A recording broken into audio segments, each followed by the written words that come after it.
Welcome to the Creative Condition podcast with me, Ben Talon. I'm a storyteller helping people make an impact through illustration, creative coaching, writing, and a lifelong love of creativity, a fundamental pillar of human happiness. And now I bring my 20 years experience to you, the listener, through ongoing personal exploration and the shared experiences of others. Through interviews with thought leaders in and beyond the creative industry and personal inquiry, I'm here to help you maximise the human in your creativity to thrive in the age of automation. The show has been supported from day one by Illustration X, a leading illustration agency representing a shining global roster of illustrators and animators over at illustrationx.com. Foilco, suppliers of the world's widest range of stamping foil shades and finishes to the print industry. Foilco were the very first foil company to set up a foil recovery scheme and be certified as zero foil to landfill compliant. Paradiso Institute is a non-profit cultural organisation built around a simple idea: creative lives require responsibility. Leadership and endurance and care for the body and mind shape the work more than talent ever will. They bring together people across borders and generations who are willing to commit to depth and long-term contribution. They value real encounters, shared experience, and giving back to the communities that formed them. Their attention stays on the work that holds over time. And please head to ui.org.ua to see the work of the Ukrainian Institute, who need your help to amplify the voices of the brave Ukrainian creative community during this brutal time of war. The music for the show, as ever, is by Dirty Freud, who you can listen to now on all good streaming services. For creativity resources for all budgets, from one-to-one and group coaching with me, to the reading list, podcast archive, and creativity diary, head to thecreativecondition.com. And welcome to another Brew Brain Dump. I'm here on a Monday morning to share some quick-fire thoughts, some introspection, some musings, because that's what I like to do in between the longer form episodes of this show. I am Ben Talon, your host. As I mentioned at the top there, I do many things. Welcome to the show. If you're new, it's a joy to have you on board and an interesting starting point as I saddle up on a Monday morning with a slightly uneasy tummy to talk about cleaning a work surface in a dishwasher. So that's the sort of content you can expect here. But trust me when I say that it always dovetails back into you improving your creativity. Hello, if you're a regular, a joy to have you here as ever. If there's anyone out there who's listening who's been here since day one, let me know, because I love that. I know there are some of you. I know that listen to every episode because I am relatively prolific with how often these shows go out, so I don't expect everyone to keep up with that kind of volume. People dip in and out, but I know there are a few originals out there who've been here since Arrest All Mimics, which is what the show started as back in 2015. And I love that. I love that there's been 10 years of life and a hell of a lot of change for all of us when you think about the pandemic and the wars in the world and the changing climate and all that stuff. But, also a lot of progression in that time. Let's not be all negative on this Monday morning. If you're a subscriber to Positive News, like I am, I recommend them, by the way. And they're not on any kind of affiliate to this show. By the way, I just try to help people on a mental level because I know how challenging it can be out there with the information overload and the feeling of having to do everything and be everything for everyone. They're well worth a look. Their What Went Right This Week newsletter is a freebie and it's beautiful and it's a boost each week. You hear about this incredible work that's going on about the rapid rollout of solar and renewable energy around the world. And, they acknowledge the problems. It's not head in the sand, but it just reminds you that there are people out there with cause and they're fighting for the betterment of all of us, and we can contribute to that with our creativity. So I recommend you do that. And but just as much to say is that, in 10 years, there's so much has transformed. I think it was around that time that I started to really get inside my own head with things like the climate. I remember watching Cowspiracy around that time, and, it sent me under for a little while, the realisation of what's happening in the world. But like I said, since then I've fought back. I'm into kind of Buddhist ways of thinking, of impermanence, and I'm looking at things like Positive News and taking heart from my list of people. I did a recent episode called Your Universe, and it's, looking at my universe, all those people who are doing amazing stuff in and around creativity and broader things who are a part of my life, who are characters in this story and the chapters of my life. And these are things I look at in my coaching program. So just a side note to say that if you did want to work one-to-one and you were looking for someone to help you with your creativity, to elevate your game, to raise awareness of your story, to reveal your story and help you to step into it so you can move forward with that inner authority, then that is what I love to do. So as well as my illustration work, I am a coach, story coach and creativity coach, depending on what is the right fit for you. So thecreativecondition.com/coach or thecreativecondition.com/story, or have a little click around the menu once you're on the site, thecreativecondition.com. Love working with you guys. So, I've picked up numerous clients for one-off sessions, for longer programs, who listen to this show. So that means the world. So get in touch if that's you, ben@bentalon.com. And also just to give some feedback. So we've done the thank yous at the top of the show to the beautiful sponsors who keep this show alive. So just quick name check to follow up: illustrationx.com, paradisoinstitute.org, foilco.com, and ui.org.ua for the Ukrainian Institute. Check out those guys who are massive importance. So let's get into it. Brew Brain Dump. It's a shorter episode. I'm sat here with a chicory type drink. So I quit caffeine last year. This is my sort of healthier alternative to decaf coffee. It's all right. It's tasty. I'm going to drink it while I talk to you and share some thoughts this morning. Little swig there. So I came in this morning. I had a really bad night on Friday. I was away with two very close friends. We booked a little Airbnb in the middle of nowhere, a little holiday cottage, so we could kind of put our feet up and, have some drinks and play some computer games and go for walks in the country and just check in and share what's going on, because we've all got two of us got 2 children, one's got 3 children, and life is fast paced. You don't often get a chance to sit down or have very long-form conversations on the phone anymore, where you get to share and just digest and recalibrate, and that's what I wanted to do. So that's what I was doing at the weekend. And I had this beautiful, comfortable bed, very quiet, middle of nowhere. You could hear the occasional sheep off in the distance, but that was it. And I got in my own head. I got into bed about midnight, and I thought, what if I don't sleep? Oh, shit. And my heart started racing. Now, this is what happens. Anyone who's suffered insomnia will probably know this one, but it's that self-fulfilling thing where you work yourself up and it becomes the reality. So that happened. So I was exhausted Saturday, but I still had a wonderful day with my friends and slept better Saturday. Came back last night, but I had that reacclimatization to the family, which was absolutely wonderful. Can't wait to come back when I've been away. Missed them like crazy. And then about 6 things happened in the night. So the kids each called out to be tucked under their sheets. It was a bit cooler last night. My son had just happened to set 2 alarms on our Casio watches. My wife and I have each got a basic Casio watch. We're not having the smart watch thing because there's enough attention grabs as it is already. I don't need to know about my heart rate and all that stuff, because it's just going to send me under with all that data.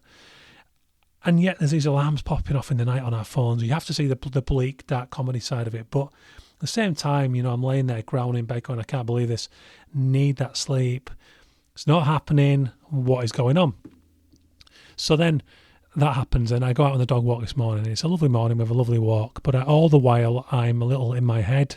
Heart's fluttering. Stomach's a little bit uneasy. It's just that kind of, someone who's suffered anxiety, what I think is an anxiety disorder over the last few years. You're never too far from being pulled into just that unease, general unease. Now, I've been a hell of a lot better recently through all the inner work that I've been sharing with some of you guys on this podcast.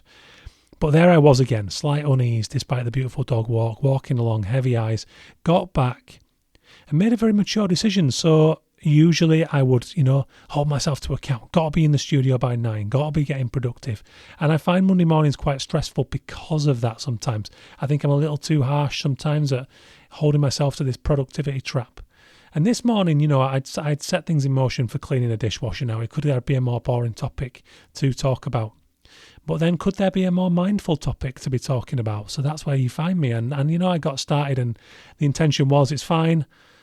We'll fill it back up at lunch with all the dishes from breakfast and everything else. But there I am, going through it, very mindfully, cleaning down the worktops, cleaning the bowls, cleaning all the components of the dishwasher.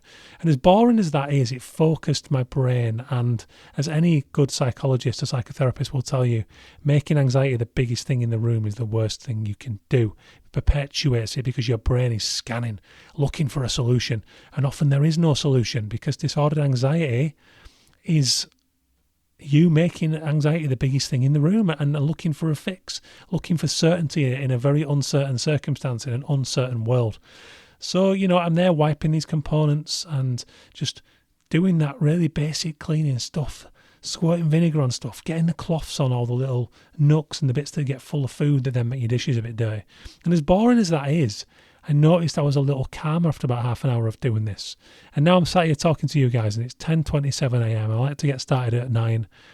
This is kind of the starting point. The studio still needs tidying. I'll probably do that after I've spoken to you and recorded this week's main podcast, which will be coming out after this episode. Now, this week I'm talking about good, bad influences and the need for naughtiness and bad influences and what that means for our creativity when we don't have that as we hit middle age or later into a career.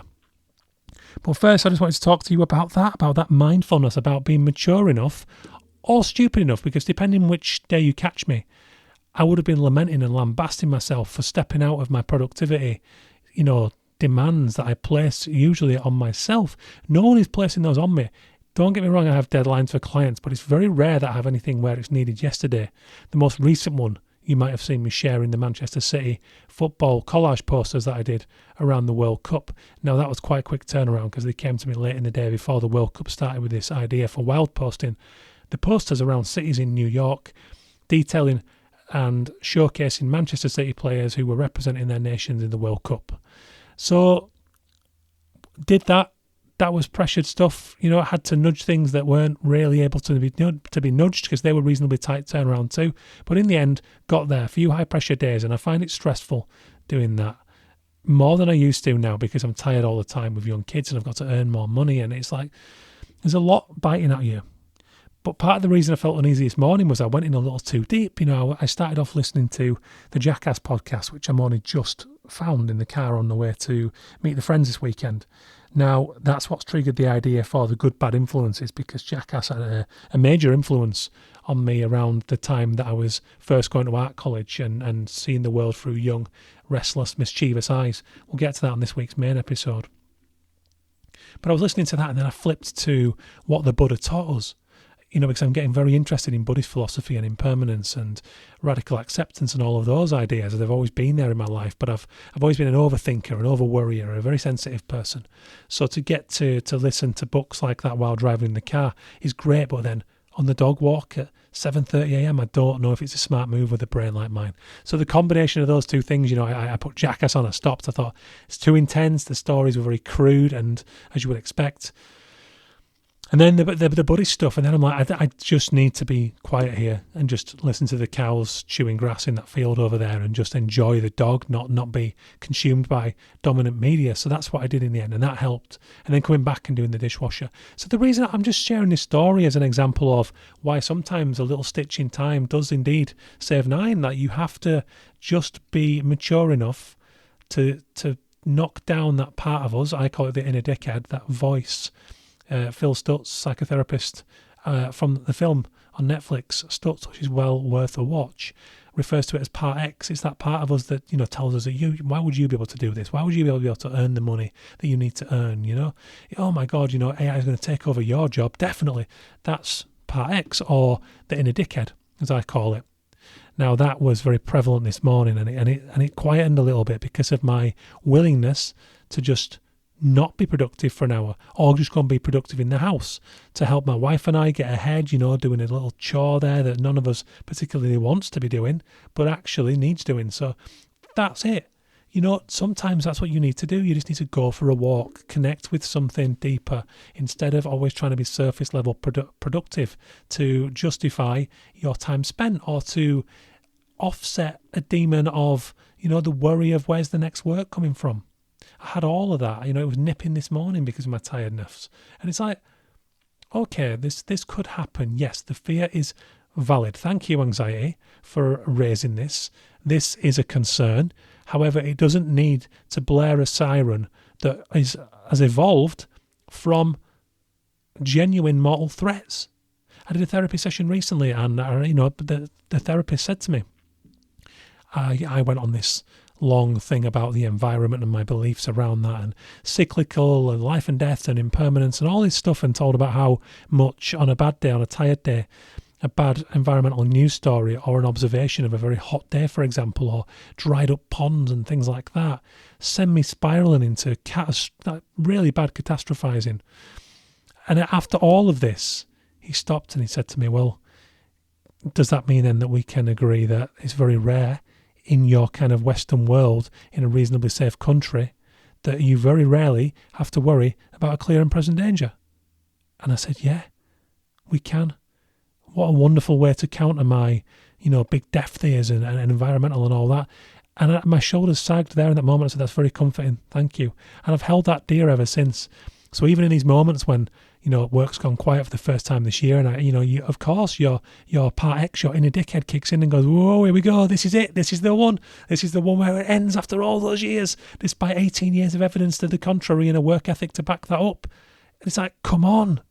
So that's where I found myself, and cleaning that dishwasher and just working, on that worktop, spraying it down, cleaning it, leaving it nice and tidy for lunchtime, just grounded me a little more. And now I'm talking to you with a much nicer feeling of optimism in my gut instead of the horrible butterflies that come with anxiety.